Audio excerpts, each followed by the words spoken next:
What's up, y'all? It's your girl, Rene with Hip Hop Humanism and Hip Hop Humanism Radio.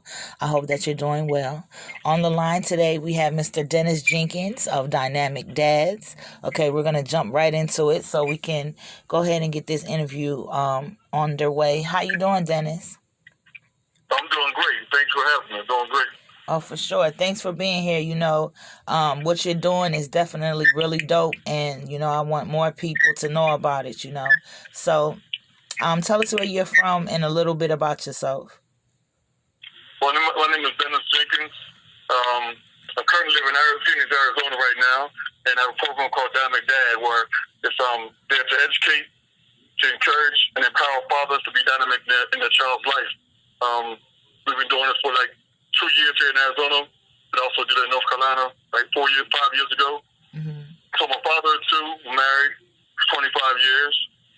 And this is a brother who's out here, trying to make a change in the community and trying to continue to build strong families. Okay. So what really like motivated you to start the series? You wanted to what was the purpose of, creating that? Well, for me, I grew up without a father. My father was in and out of jail, on drugs a lot. And so I grew up without a father. I had a lot of support from my family, but ultimately I lived in LA, and so I grew up without that really support in LA.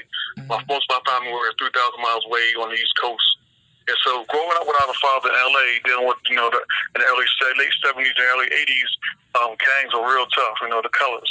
So I could walk down the street any day and get shot just because I had a wrong color on in the wrong neighborhood. Mm. And so that was really traumatic. When I build my program, Dynamic Dads, we talk about the trauma. Because a lot of people don't want to talk about the trauma. We all go through traumatic, consequences traumatic experiences every day in our life. Whether it's walking down the street, whether it's on a job, whether it's in school, whether it's even riding in a car.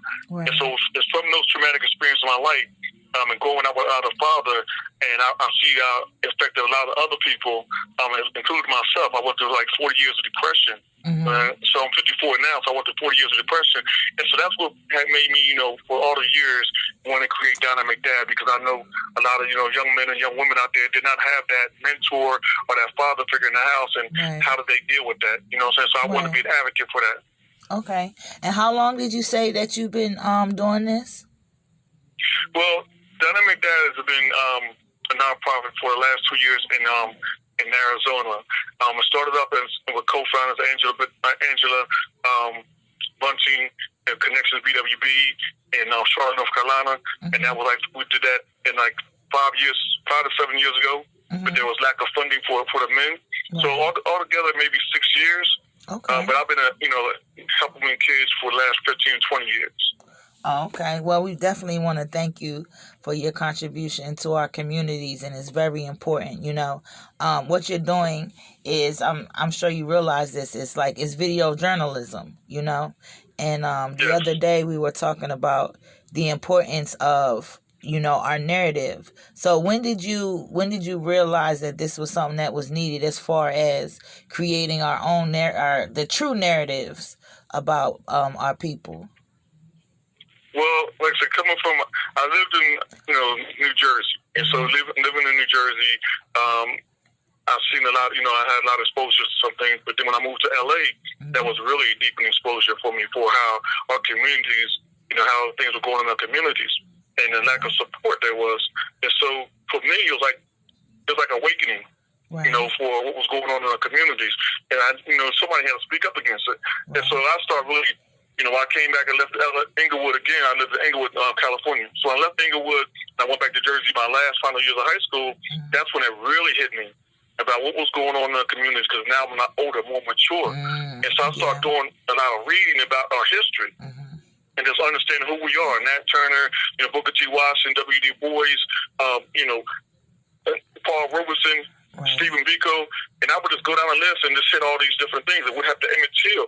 And I'm like, there's no justice for us. Right. And so I started speaking out. And they start on the streets and calling me Farrakhan because I would speak out so much. Okay. Ain't nothing wrong with that, It's a lot of things to be called, so I don't think that's a bad thing to be called. You feel me? Yes. So what keeps you motivated? Because, I'm active in the fight, and I always tell people it's a marathon and not a sprint. You know what I mean? So what keeps you motivated to push forward and keep doing what you're doing? Well, my slogan is called Positive and Attitude, Full of Energy and New Ideas. That's what I consider a dynamic dad.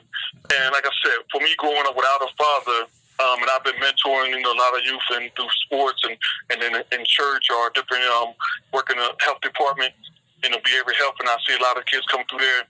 Those are things that keep me motivated by seeing these youth year after year, coming up without a father. Right. And now, not only are men being incarcerated more, but women are being incarcerated more. So you got almost 44,000 single-family households out there. Yeah. So that's what's keeping me motivated. Know that the numbers are not getting lower; they're getting higher each day. Mm-hmm. And we don't have the generation like we had back in the 70s, where the grandmothers took care of the kids. Right. So who's taking care of the kids? Right. It's like this. That's what's keeping me motivated. That our youth are being, like I said, when you look at the borders, where they put them in cages. Yeah. They are cousins. They still are family. Right. For sure, bro. So, what advice would you give just a young person, or especially one that is a young Black journalist, or just some good words of advice, period, to our people? I would say study your history. We got to go back to our history. Not just study American history. Study what's going on in the East. The history what's going on in the East. I mean, you can see people fighting over there, even what's going on in Africa and Iran, all these different countries. But you have to study what's going on there, even what's going over in Haiti. Study the history of why these people are being hit like this. Why they're being attacked like this. Why they're being stripped of their freedom. Why are they not getting the proper medication or food that they deserve? Because once you study that history, you will see if it happened 10 years ago, it's going to happen again. Right. And if you're not there to advocate for the change, that's going to come after you. You see what happened in Georgia. Right. They just changed the voting laws in Georgia. They're trying to strip you from your voting rights. Yeah. 20 people had to die in Georgia because they told them count the bubbles, how many bubbles are in the bar. So, come on. Right. Yeah. And so now they trying to change you back. Say if you're in line, I cannot. If you're in line, you yourself, Jamie. If you're in line, I cannot come up to you and give you some water. It's 95 degrees outside. You'd already drunk your last thing of water, last bottle of water, and now you're thirsty again, and you got still 10 more minutes to go in line. Right. They want you to pass out. Yeah, they definitely. So we gotta understand what's going on. We gotta dig into our history. All right, for sure.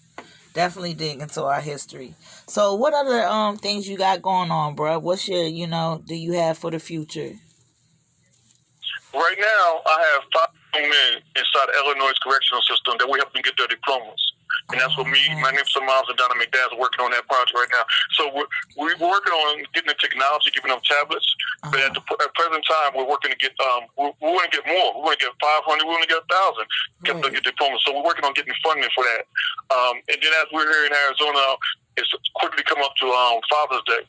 So we're working on having a dinner, a celebration of dads, and just honoring those fathers, for being dynamic day in and day out, whether they're in the household, whether they're in the community, whether they're on their job. They deserve to be honored, just like mothers, get celebrated. Right. That's awesome. That's really awesome, bro. I want to thank you for chatting with me. You're doing some amazing things out there for our people, for our children. You know what I mean? I definitely respect it. You got a fan in me, and I want to thank you for, taking time to talk to me about it and giving me the ability to put it out for others to know about. Yeah, thank you for letting me come on your platform and say let's do some great work together. This is an international cause that we got to fight, Yeah, for sure. So before I let you go, how can people get in contact with you, and how can they see, the Dynamic Dad series? Well, they can go on, I'm on YouTube, Dynamic Dad. You can go on IG, Dynamic Dad 1, and find me. You can go on www.dynamicdad.org, and you'll see my website. Of course, I'm on Facebook, all social media platforms. On LinkedIn, you might see it as gifts, give it individual families total support. But we're there, every capacity, reach out to us, and we want to help out those who are in need, no matter where you are, young or old, let's talk. All right, for sure. Well, thank you again, bro. I appreciate you. We appreciate you. We definitely need you, So I thank you from the bottom of my heart for the things that you're doing. once again, thank you for letting me come on. Let's talk some more. Let's build. All right, we definitely gonna do that, bro, for sure. All right, thank you. All right, y'all. It's your girl Rene with Hip Hop Humanism and Hip Hop Humanism Radio. Peace.